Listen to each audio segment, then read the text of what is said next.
Be Wealthy and Smart, episode 585. I'm gonna live the rich life, the best life. So if y'all know what I mean, put your hands up and declare with me. Yeah, I'm full of faith. I'm gonna live the good life, beautiful and glorious life. Step into a world of wealth and financial freedom without budgets, boredom, or bosses on Be Wealthy and Smart. And now, here's your host, Linda P. Jones. Welcome to Be Wealthy and Smart. I'm Linda P. Jones, America's Wealth Mentor, empowering women and men worldwide to financial freedom. On today's show, we're going to take a listener question who's asking about cars, and we're going to think through car ownership because Gilbert has a very long question. And it's a good question, though, because it really makes you think through how much do you want to invest in cars, how much is the opportunity cost of owning a car and multiple cars, and we're going to show you the process to think through how to decide if you want to keep multiple cars or not. So here's Gilbert's long question. I'm having a dilemma and need some advice. I'm very into cars, and I purchased a car, as you mentioned, used with low miles, and it happens to be a very rare car, and it holds its value well. In fact, the car brand new for a 2017 when sold at the dealer was $54,000, and I found an exact one with only 3,000 miles for $38,500, which was a great deal. And by the way, I followed your method on this buy. It is my weekend car for sure and love having it when shows pop up, but I have two other cars, a Honda Fit for every day, and I financed only half of the amount, and a work truck that I bought for cash for work that I do on my properties.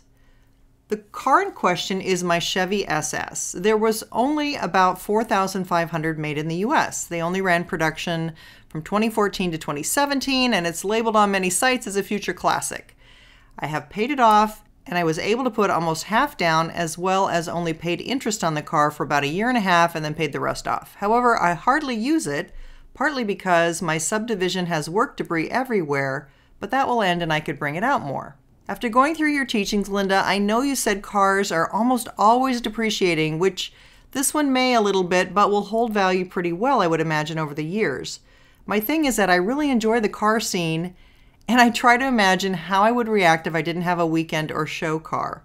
I sometimes feel I would go and buy something else again and get right back into the loop, and probably not with a car that would hold any value and would also tag on more debt. But I also feel I could be strong enough not to do this and fall into another trap and be patient to buy something later on or at a very low price. So his question is, should he sell the car, get the $40,000 out of it to reinvest somewhere and see that money grow? Or should he keep his three cars? Well, let's talk about how to think this through. Because first of all, just right off the bat, I would have to say a person owning three cars is too many cars.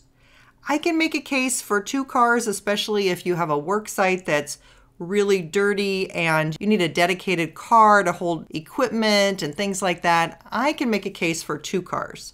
But three cars is really a stretch. It's not just the amount of money that's in the car, it's the annual expenses of each car. Because think about it, you've got to have insurance, gas, maintenance, you've got licensing and fees and taxes.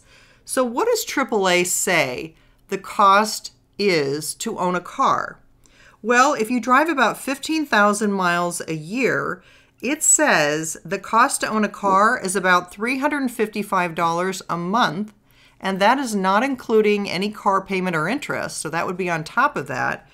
So that is $4,260 per year. And that is not including depreciation. Again, that's just insurance, gas, maintenance, fees, taxes, things like that, registration. Now take that times three cars, and his cost of owning three cars annually is $12,780. That's again for the insurance, gas, maintenance, fees, taxes, registration, etc.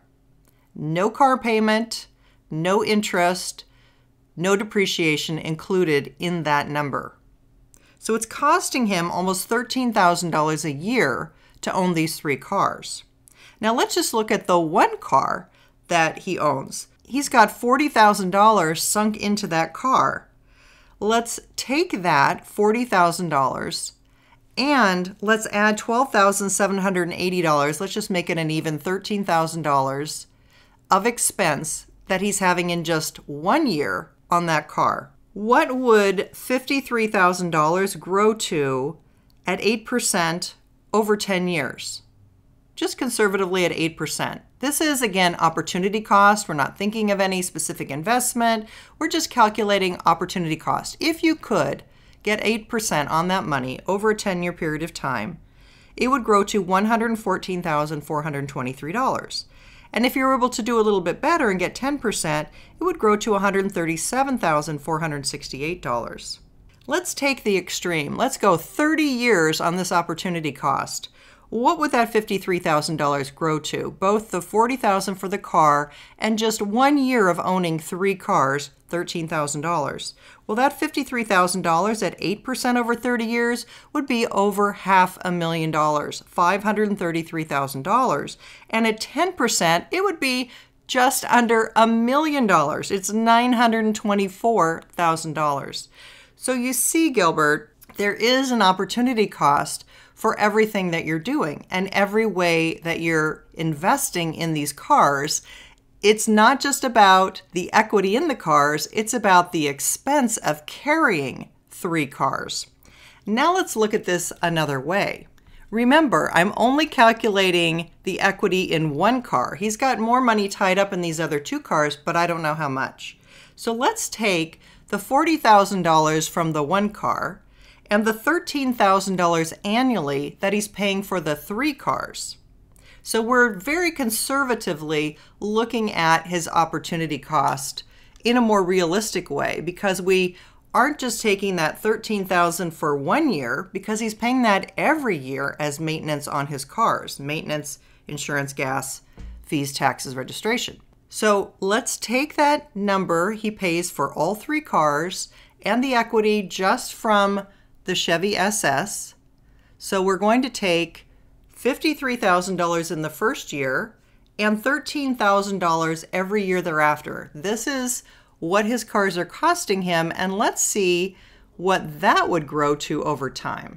I'm going to go to the moneychimp.com calculator, which is my favorite calculator online. I also have a link to it on my website homepage if you go there. So we're going to put in $53,000 for his first, what they call current principal. His annual addition, we're going to put in his $13,000 carrying costs for all of his cars. We're going to give that 10 years at 8%, and that would grow to over $300,000. If he could do 10% on that, his opportunity cost is $365,000. Now let's take it to the extreme. Let's look at 30 years of opportunity cost of how much equity he has in 1 car plus his expenses he pays for 3 cars every year. And let's say over 30 years, he could make 8% on that money. Well, and this is going to shock you, it's $2.1 million. Yes, if you take $53,000 of original investment, take $13,000 a year that you're spending on your cars, if you could make 8% on that over 30 years, it would grow to $2.123 million. Now let's see if that 8% was at 10%, what would happen? Well, again, your $53,000 first year and annual addition of $13,000 every year thereafter for 30 years at 10% would grow to $3.27 million. So you see, I don't have to make the decision for you, Gilbert, but I would say that your carrying costs on 3 cars are costing you much more than I would recommend. One person having 3 cars, I think is over the top. Number 2, the Chevy SS, since you're driving it part-time, I think calling that a future classic and saying that it's going to be a great investment, well, maybe it is, but it's only a couple years old at this point, and you can't really tell that from just a couple-year-old car. You need to look at past history of cars and Also, it's nowhere near even being a classic. It's going to take, 17 more years to be 20 years old. So you have a long way to go on that car. I would not treat the Chevy SS as if it was an investment. I would treat it as a car. Number 3, I would think about a way to consolidate, if possible, to 2 cars and maybe buy something used other than your small commuter car, something that would satisfy both the something you want for show, but also something that gets good mileage. And maybe you can combine those 2 in one car. Nonetheless, I think you see that the opportunity cost is tremendously great for what you've got going on here. And I know that you're serious about wealth building, so I would think about that and think about being smarter with how you're allocating your resources. If you haven't yet subscribed to Be Wealthy and Smart, hit that subscribe button and you'll be updated as soon as new podcasts are available 3 times a week. And if you're interested in working with me in my inner investing circle, fill out the questionnaire in the show notes and we'll talk about if the VIP experience is a good fit for you. That's all for today. Until next time, live the good life and be wealthy and smart. Thank you for listening to Be Wealthy and Smart with Linda P. Jones. Share the wealth and tell your family and friends about the show.